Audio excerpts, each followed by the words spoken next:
All right, Emily, looking back, what is something you would have done different? I guess I would have gone out on my own a lot sooner. I think by doing the kind of permalancy stuff, I did learn a lot of content and marketing skills that were helpful to me, but I probably wouldn't have gone through like multiple publications through that process. I probably would have started freelance writing like 4 or 5 years earlier than I did. Other than that, I mean, this career path is one thing I don't have a lot of regrets about.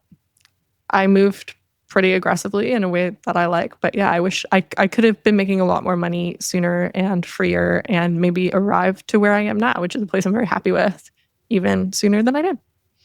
I feel you on like the sooner thing, but I also think I'm curious if this was your experience because it sounds like we are swimming in the same season in a lot of ways.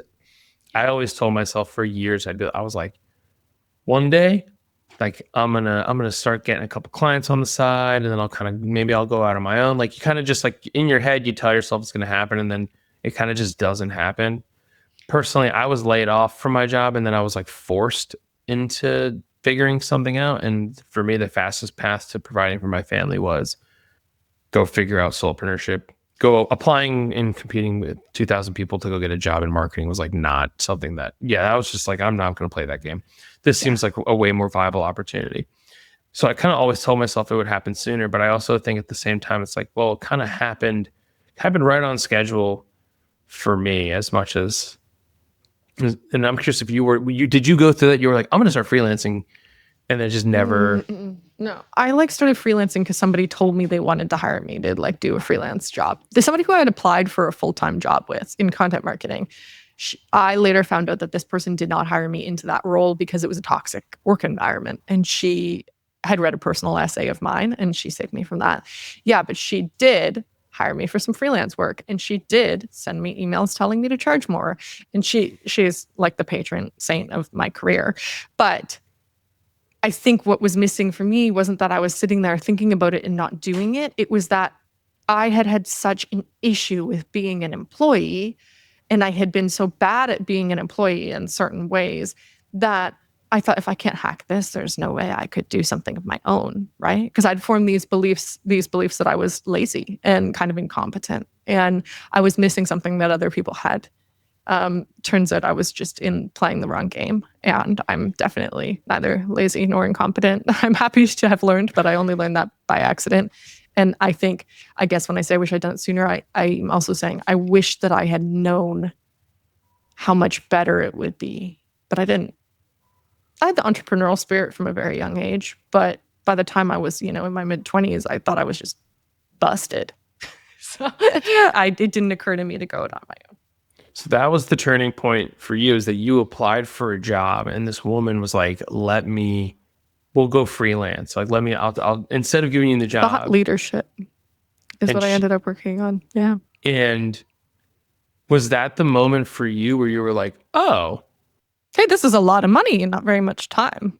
and you were like, if I could do this like a few more times, I wouldn't have to have this other thing. Yeah.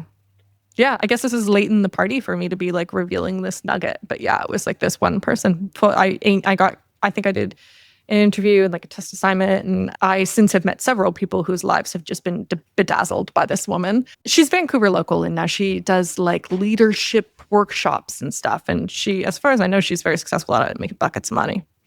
But she was in house when I met her and has since gone solo. But yes, please pull the mention of her name up. No problem. Buckets of money sounds great. An anonymous angel, but she's pretty great. And yeah, I met a lot of people who've had their lives changed by her because she's just like big putting the ladder down for people. That's amazing. And yeah, well, it's interesting. It's like there's always a couple of people out there that they're just like they're just doing what feels right, and it's crazy that changed the trajectory Of my life. Yeah. Yeah. How long did it take you to acquire like enough freelance writers where you could quit or freelance Like clients? immediately. I had no job at the time. And I just Oh, like through her, 'cause she's an incredibly well networked person.